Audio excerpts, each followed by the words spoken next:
নমস্কার বন্ধুরা, আজ কুমড়ো পাতায় শীতল শুটকির বড়া রেসিপি নিয়ে আপনাদের সামনে চলে এসেছি। যে সকল বন্ধুরা শুটকি মাছ খেতে পছন্দ করেন বন্ধুরা, আপনারা অবশ্যই এই শীতল শুটকির বড়া কিন্তু ফলো করবেন। এখানে আমি 1 বাটি জল নিয়ে নিয়েছি, জলে 1 চামচ নুন দিয়ে দিয়েছি।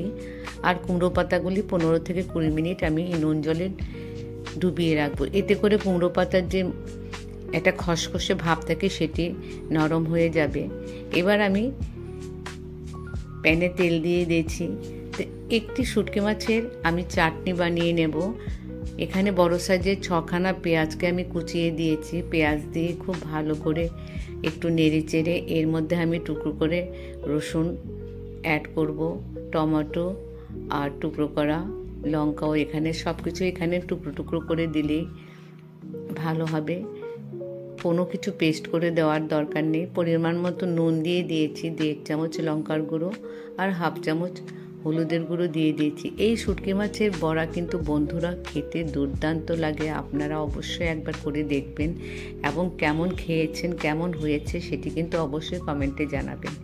এখানে আমি 6খানা শীতল শুটকি ধুয়ে পেঁয়াজের সাথে দিয়ে একটি চাটনি বানিয়ে নিয়েছি। কুমড়ো পাতার মধ্যে ঠিক এইভাবে দিয়ে আপনারা পাতাটিকে মুড়ে আপনারা হয়তো সুতোর সাহায্যে বেঁধে নিতে পারেন।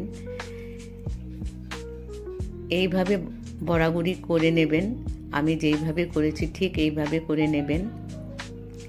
এবার আমি প্যানে তেল দিয়ে দেব আর গ্যাসের আঁচ খুব কমিয়ে রাখবো, কারণ বেশি আঁচে এই বড়াগুড়ি ভাজলে কিন্তু পুড়ে যেতে পারে। তাই আমি খুব অল্প আঁচে ভালো করে 3-4 বার করে উল্টে পাল্টে 2 সাইড ভালো করে ভেজে নেব। এক সাইড ভালো করে ভাজা হয়ে আসলে বন্ধুরা আর এক সাইড উল্টে দেবেন। এবার আমি এক সাইড উল্টে দিলাম। এইভাবে বারবার একটু উল্টে পাল্টে দিলেই 2 সাইড খুব ভালো করে পাতাগুলো ভাজা হয়ে আসবে।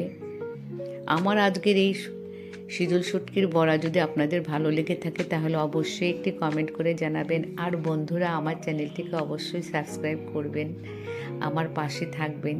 এই শুটকি মাছের বড়া কিন্তু গরম ভাতে খেতে অপূর্ব টেস্ট লাগে বন্ধুরা। আপনারা কিন্তু অবশ্যই একবার করে আমাকে